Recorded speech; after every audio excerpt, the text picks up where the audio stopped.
Mr. Speaker, at this point, what are the biggest sticking points in the negotiation? And the president, he said that he's willing to cut spending, but he also wants to raise revenue as well. Are you willing to talk about that? No. Just to be clear, why?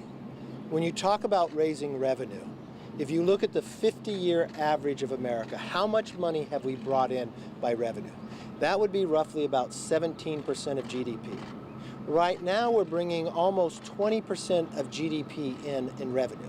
Now, how many times has that happened in modern history? Only twice, in 1944 and in 2000. So you're bringing in more money at a higher percentage than any other time. Now, so why are we in such a problem? The expenditures, the amount of money government spends. So on a 50-year average, government normally spends about 21% of GDP. Right now with 22, after the Democrats took over, they're over 24% of GDP. So the problem is not revenue, the problem is spending. So if you want to know where our differences have been, it's always been the same place. I simply believe, like any household, like any business, like any state government, when you're this far out of whack, you have to spend less than you spent last year. That's why we talk about that, going back to where we spent just 5 months ago. Put a cap in there, grow the economy, pull back money that hasn't been spent, like COVID funds that have sat there for 2 years. Who thinks you should do that? Save the taxpayer money, grow the economy by cutting red tape, letting us build things again in America. So these are just a few things. The other thing is, how do we get people back into the workforce, right? So we're only talking about, in work requirements, able-bodied people who have no dependents. Should we borrow money from China to pay people who are able-bodied with no dependents to sit on the couch? I don't think so, because we have found every study, it takes people off poverty rolls and puts them into jobs. It gives them a sense of worth. They're able to buy a house. They're able to send their kids to college. It's a very positive American thing. Yes. Do Americans need to do anything to prepare for the potential of default? There are a lot of people worried about what could happen to their jobs, their savings, and so forth. Do Americans need to get ready for that potential? No, because the Republicans had passed a bill that raised the debt ceiling that's sitting in the Senate. You always have the ability to move that. There's always opportunity. Yes. Two questions. One, how would you describe the tone of the conversation tonight between you and the president? I think the tone tonight was better than any other time we've had discussions. I'll have Chairman Patrick McHenry come up and talk a little bit about that as well, but I felt it was productive because, look, we both know, we've walked through this for a long time, where our differences, we're explaining them, we're giving a give and take of what we think would be best for moving the country forward. We still will have some philosophical differences, but I felt it was productive in that manner, in the manner in which we produced, and I think we were able to really focus on the areas that's different. Patrick here has been in the meetings with the White House staff the whole time, and I think the meetings you have had been professional and productive too, if you want to say. Look, we've had a variety of meetings at our level for the last at our level since Tuesday, Wednesday of this past week, and then much longer to get that ready. We've had tough meetings, we've had difficult meetings. This meeting was productive. It told us, as the negotiating team, a little more of the details we need to get to a package that can pass Congress. But to hear the Speaker and the President air their views directly with one another, no acrimony, but it was productive, and it was a meaningful discussion and helpful to us getting a construct that can protect everyone's equities. You called it productive, but are you confident that you can get a deal with enough time left to prevent Americans from feeling the economic pain here? Look, the thing I want to tell America, I never wanted to be here. I do not like the idea that you govern by chaos, you govern by a deadline. So all the way back in January, I requested meetings with the president after I won Speaker, only on this issue. We always knew this issue was coming. February 1st, I got that meeting, and I sat with the president. I told him, Mr. President, we should work together to find where we could have common ground to raise the debt ceiling, but curve our spending so we stop doing this. And I told the president, there's only two things. Not going to raise taxes, and we're not going to pass a clean debt ceiling. But for 97 days, he said he wouldn't meet with me. And now, what the Republicans went and did in the House, we passed a bill that raised the debt ceiling, saved us money, put us on a trajectory where we could go to balance. This was long before Secretary Yellen told us the deadline was June 1st, because we don't want to govern that way. Unfortunately, denying our ability to meet put us in this situation. I believe we can still get there. With 9 days, you can do it. I believe we can get it done. Look, Mr. I've watched us work before. I think from this discussion, he knows where we are. We had greater explanation of. He had to be at G7 while our staffs were meeting. We were able to explain where some positions they have. I think that was a better explanation for both sides. Mr. Speaker, how long should these spending caps last, and would they include defense spending? Well, when you look at spending caps and think about what we pass in Limit, Save, Grow, we don't say each year we have government growing by 1%. That was an idea by Joe Manchin. And so what we look at, when you get elected to Congress, we decide, just like in a household, if you make $100 a week, you decide your priorities where you spend that money. That's what we would do once we get the spending caps or the top line dollar figure of how much we'll spend. Now, since the Democrats went into power, they've increased almost $6 trillion. It brought us inflation, brought us these challenges, but so the president's budget wants to spend more money than we spent at the height of COVID. We shouldn't do that. So it is easy for us to spend less than we spent last year or this year, but only in Washington is that's difficult, and that's our challenge. But are defense cuts on the table? No. Defense, when you're sitting, the president was just at G7 talking about the fear and the challenge of what China's doing. We watched what's happening in Ukraine. We've watched the amount of weaponry we had to provide to Ukraine. We don't want to make America in a threatening position. So no, defense should not be on the table. It's a responsibility. I'm a person who believes in limited government, and it is a responsibility of those to make sure we have the defense of this nation, and that would be a mistake. Did the president agree to make any concessions, Mr. Speaker? The 3-day rule, given that this has to pass the House, has to pass the Senate, we're 9 days out, is that something that you're looking at? Looking to do something? To waive the 3-day No, I'm not going to waive the 3-day rule because we have the 3-day rule for a reason. You lend your voice to your elected officials. You want to make sure they have their voice. If you want to move a bill such as this, and I know in past Congresses under Speaker Pelosi it was different, they would move trillions of dollars in a day and nobody could read the bill. I'm not going to be afraid of what the agreement comes in the end. Because I would sit that bill down and I would give everybody 72 hours so everybody knows what they're voting on. The American public, yes. Is there a drop-dead date where you need to have a deal in order to get it through the House and Senate? Look, I've always felt, looking back before, we should already be here. And as I told you, I've never wanted to be here. All of my actions from the day I became Speaker was to try to make sure we weren't here. Unfortunately, we went 97 days where people said they wouldn't talk to us. We went more than 100 days, said you couldn't negotiate on this. We're finally at that point. Had we started this in February, we could have been done long before the deadline. What's the real target to have the bill? leave it? Are you meeting tomorrow? Well, we instructed Chairman McHenry and others and in the White House to come back together based upon our discussions in the room and try to find where we can get to common ground there. Speaker, Yes. the president was just like 90 minutes ago. He was talking about loopholes and people who make up to $400,000 a year. You're telling me that new revenue is totally off the table? Were you here earlier? So I don't want to repeat myself, but in the 50 years of how much money government has brought in, we normally bring in 17% of GDP.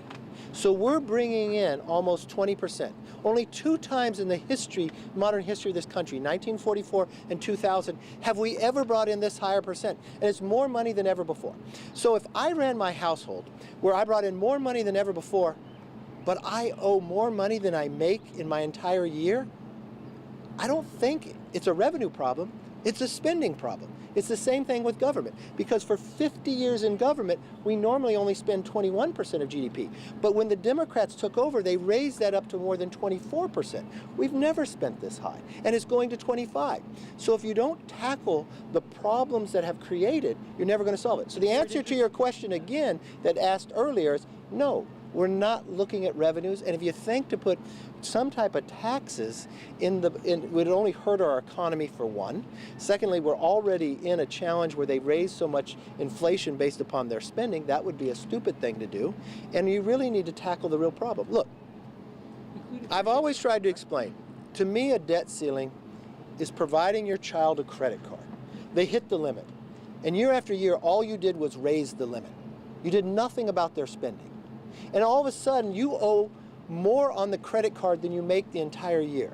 Because our debt, we owe more than the size of our economy by 20%. So should you just raise the debt limit again? Is it so arcane to say, should we look at where we're spending, if we're spending higher than we average do in 50 years? Should it be arcane that we pull money back that we appropriated during COVID but wasn't spent? Is it odd to show that in our history, when we have work requirements, we help more people get jobs, and that helps Social Security and Medicare because more people are paying in? Is it odd that we say we should be energy independent, so you lower the price of energy, which helps lower inflation, that makes us less dependent on China? I don't think we're in a weird place here. It's odd that only in Washington you have to fight so hard to make this a reality, and that's what we're talking about. Mr. Speaker, can you say with confidence that you trust President Biden and the Democrats that they want to make a deal? I think they want to make a deal, but what we've watched time and again and why we're in this problem, every deal they want to make in the past only meant they wanted to make a deal about spending more money. At the time of just spending more money in America in government is wrong. And you as taxpayers should say the same thing. You as taxpayers, it doesn't matter if you're Republican or Democrat. It's coming out of your pocket. Every new child that was born today just got a $94,000 bill, and they're 1 day old. I think that's wrong.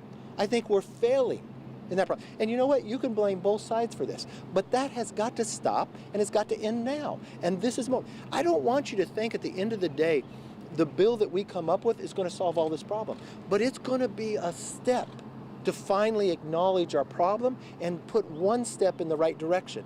And we're going to come back the next day and get the next step. Mr. Speaker, is there any areas, if any, did you guys find agreement on today? Look, I think we both agree we want to be able to come to an agreement. We both agree on the areas that we know there's disagreement on, but I think it was productive in the professionalism, the honesty with one another, and the desire to try to find common ground. Mr. Speaker, where did you leave work requirements? Are they still on the table? Look, there's nothing agreed to. Everything's being talked about. Mr. Speaker, some House Republicans say they won't accept anything less than the House-backed bill. Can you assure them of that? Well, look, we passed a House-backed bill when no one else would talk to us. We know we've got to get something through the Senate. We've got to get the president to sign. So the way the founders designed this government, you got a House, you got a Senate. Normally, if they both pass a bill, you go to conference. Unfortunately, the senators never did anything. Chuck Schumer never put a bill on the floor. And if you were able to do that, we would be in a stronger position. But we're carrying the weight, and we're discussing that. And I think at the end of the day, you're going to have compromise. Well, I believe, and Patrick could come back on this as well, they're going to come back together, work through the night, and see if the president and I, look, we know the deadline. I think the president and I are going to talk every day to try to find until we get this done. Mr. Speaker, is there any chance of a short-term extension? Look, I don't think a short-term extension benefits anybody. We're this where we're at. If it's a short-term extension, I think the country looks at somehow we failed, that we can't do the job we're supposed to do. I think a lot of people on the other side are probably looking back and wishing they didn't deny talking to one another for those 97 days. I know in our own household, that's not what we do. Even though I disagree with somebody, but we know we've got to work together. We know you're the president, you're the Senate, we're the House. We may have different positions, but if we talk together, I think we could find a way to solve this problem. Not talking for 97 days have put us in this problem. I wish that never happened. Mr. Speaker, you've talked about capping spending at fiscal year 22. I believe the latest proposal is for 6 years with 1% spending increases. The White House has talked about capping it at fiscal year 23. Was there any movement on that specifically? Have they moved? Have you guys moved from your position? So the Speaker's been very clear. We need to spend less money next year than we did this year. There's no gamesmanship here. He's said the same thing in the room that he said here. He's been very clear. We have a position. We've passed it out of the House. The president for days, for weeks, for months demanded we pass a product. We passed a product. We're here negotiating. He sent his team to Capitol Hill to go negotiate this deal. You want to get into all the details of it, but no details resolved until it's all resolved. Has there been any movement? Are you still talking about Look, 6 years? I will tell you there is a productive conversation by the teams that are in the room, and no one's going to agree to anything until we have a finalized deal. We got very good direction from the Speaker and from the President, the Speaker to his team, the President to his team, in the same room. We're on the same page. We have the same set of issues we've got to work through. It was productive. It was honest. And the teams in the room have built some level of relationship and trust that we can actually get a product that is mutually agreeable to. These are tough issues, though. Make no bones about it. A directive to cut spending year over year is the toughest thing to do in Washington, D.C. But that is the Speaker's directive to his negotiating team. It is our expectation to be able to get that. Sir, one more question if I may for you. Yes. Okay. What do you simply tell Americans watching this all unfold tonight at home? Right? Their kids and grandkids, and they see the debt pile growing by the years, trillions and trillions more. What do you tell them who worry their kids and grandkids will ultimately pay the price one day for this? Well, this is fundamentally what this discussion is about. When you have a debt ceiling, you have to take stock of the fiscal house. You have to take stock of spending. When Democrats were in charge of the House with the last president, they negotiated for higher spending. We have a Republican House and a Republican Speaker who've said we have to cut spending because the next generation cannot bear this debt load. That is the fundamental discussion point here that we're trying to resolve, and is very sticky, very difficult, because there's up and there's down. And unfortunately, the middle ground here is something that is not acceptable to either party. And the one thing I will say, look, the individuals the president asked to negotiate are the most professional I've ever seen. They're intelligent, they're professional, they're respectful, and I think that has been productive. If we had only been able to be here 97 days ago, we wouldn't be here. We'd all be done. Mr. Speaker, have you both then, in saying that this ultimately will be bipartisan, accepted that you're going to lose votes from the far left and the far right on final passage? Did you ever think at the end of the day that when you get into a negotiation with both sides that only one side is going to carry everything? No. No one thinks that. But I would hope at the end of the day, when you would sit back and look that the Democrats said they would never negotiate, that it'd just be a clean debt ceiling, I think those in America would say, good job. You know what? It's not that. So when you talk to your grandchildren, what are you going to tell them? You know what? There's hope. There's hope because they finally woke up that they got a spending problem. There's hope because there's people who are willing to do something about it, but not just do something about it, but fight for them. So what I want to tell you, the American people, I will not give up on you. This won't solve all the problems, but this is the first step, and I'm going to come back the next day and get the next step. So I would hope that we could get everybody on both sides out to vote for it, to actually put their partisanship aside and think of the grandchildren. Think of that child born today that got a $94,000 bill. How can you sit there and say, oh, I'm going to spend more of their money? Let's stop that. Let's make this economy stronger. Let's take care of the debt that we acquired because we have a responsibility to pay it. And let's stop doing this by the deadline, worrying whether we're going to make it. We'll make better policy. Thank you very much. Conference will go along, sir. Thank you, Mr. Speaker. Thank you, sir. Thank you.